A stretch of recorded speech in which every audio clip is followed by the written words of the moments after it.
3 দিনের ছুটিতে চলে গেছিলাম ফুরুনগাঁও। ফুরুনগাঁও কালিম্পংয়ের একটা অজানা গ্রাম। এখন আর অজানা নেই, অনেকেই যাচ্ছেন ফুরুনগাঁওতে, দেখাই গেছিল। আসলে আমার বর্ষার পাহাড় কীরকম সেটা দেখার ভীষণ ইচ্ছা ছিল। সবসময় তো আমরা সাধারণত গরমের ছুটিতে বা শীতের ছুটিতে যাই, কিন্তু বর্ষাকালে আমার কখনো পাহাড় দেখা হয়নি। শুনেছি বর্ষার পাহাড় ভীষণ সুন্দর, তাই এবছর ইচ্ছা করে প্ল্যান করে গেছিলাম ফুরুনগাঁওতে।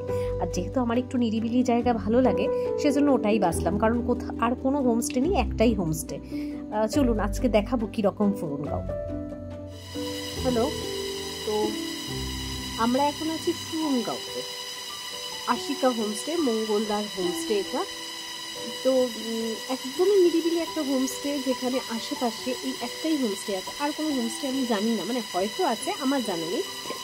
তবে আসার পথে যেটুকু দেখেছি, হোমস্টে নেই বললেই চলে, একটাই হোমস্টে, একদম নিরিবিলি। মানে যারা ধরো শহরের আওয়াজ বা শহরের সারাদিন ব্যস্ততা, নিজের কাজের চাপ, এগুলোর থেকে নিজেদের কোথাও দুদিন জাস্ট নিজের সাথে নিজের সময় কাটানো, বা ধরো ফ্যামিলির সাথে সময় কাটানো, নেটওয়ার্ক ইস্যু থাকবে, ফোন আসবে না, অফিসের ঝামেলা নেই, সেরকম জায়গায় কাটাতে চাও তো একদম আদর্শ জায়গা।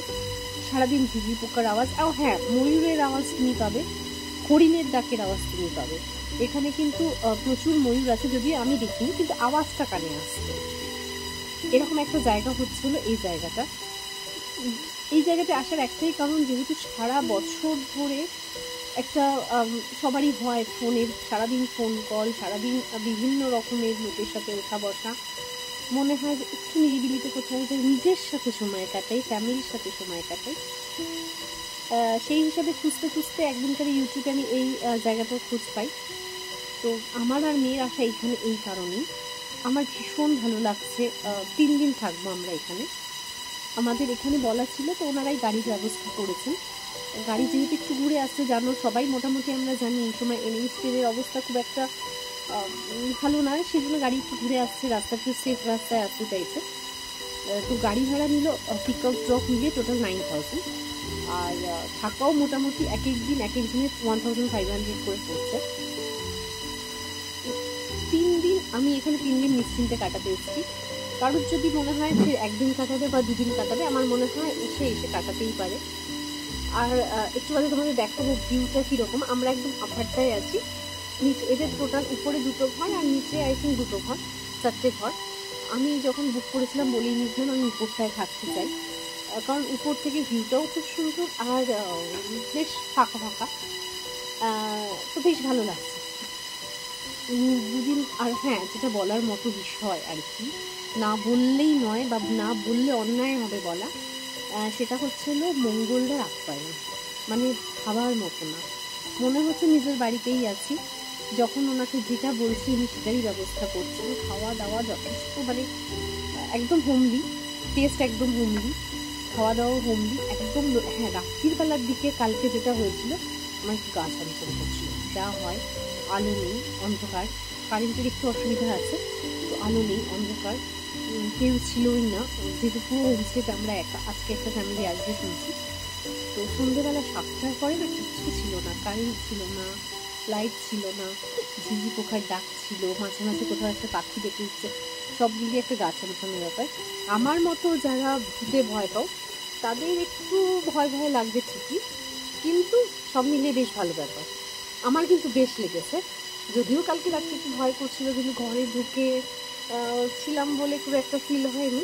তো আজকে যেহেতু শুনছি একটা ফ্যামিলি আছে, তো আশা করছি আজকে আর ইভিনিংটা আমি ঘরে কাটাবো না, আমি এখানেই থাকবো, বাইরেই থাকবো, রাত্রির পাহাড়টা এনজয় করতে চাই।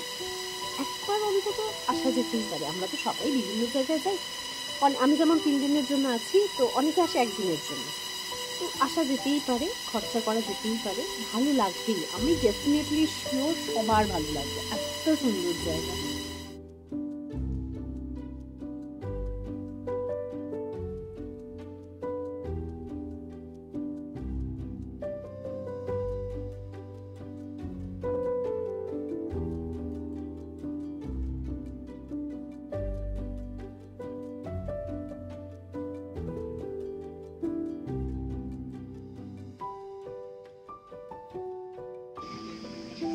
আর এই হলো ফুরুনগাঁয়ের রাতের পাহাড়। উপরে ছোট্ট ছোট্ট লাইট, কি ভালোই যে লাগছিল দেখতে, মনে হচ্ছিল কে যেন সাজিয়ে রেখেছে মোমবাতি সারা পাহাড় জুড়ে।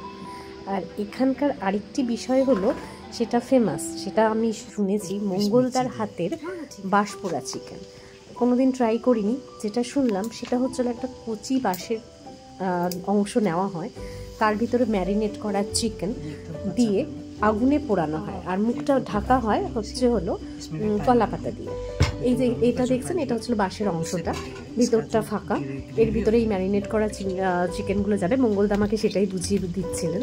আর জল কিন্তু একদমই যায় না, চিকেনের নিজস্ব জল আর কচি বাঁশের ভিতরের জল, এগুলোতে পুড়েই রান্নাটা হয়। রান্নাটা হতে সময় নিয়েছিল প্রায় 1.5 থেকে 2 ঘন্টা, কিন্তু হওয়ার পরে এত অসাধারণ খেতে ছিল, মানে ভাবা যায় না।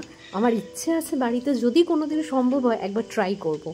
জানি না ওরকম খেতে হবে কি না, কিন্তু একবার ট্রাই করে দেখবো। বেশ নতুনত্ব রান্নাটা, বেশ ভালো লাগছিল খেতে, আর বেশ ইউনিক। দেখুন কি করে মঙ্গলদা রেডি করছে।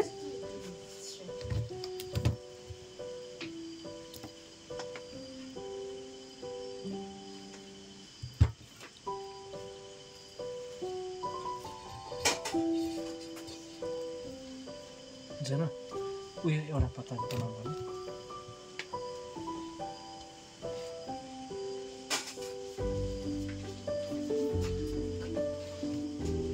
एकदम ओइली छ के गर्नु मैले एउटा पत्ता पुछेर यो गर्नुपर्छ यहाँ पक्रा त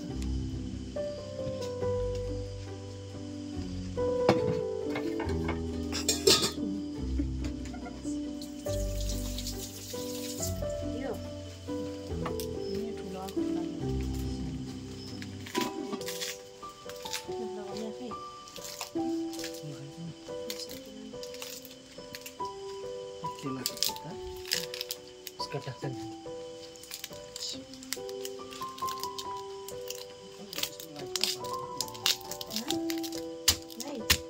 रुम भित्र हो बस थ्याङ्क यू जान তুই লগের দেব এবার ঘরে ফেরার পালা। বৃষ্টি ভেজা রাস্তায় বারবার মনে পড়ছিল সেই ফেলে আসা জঙ্গল, সেই ফিরে আসা হোমস্টে। বারবার মনে হচ্ছিল আরও 1-2 দিন থাকলেই হয়, কিন্তু সবসময় চাইলেই তো সব কিছু করা সম্ভব নয়। যাই হোক, আবার নতুনভাবে কোনো পাহাড়ে নিশ্চয়ই আবার আসা হবে, দেখা যাক।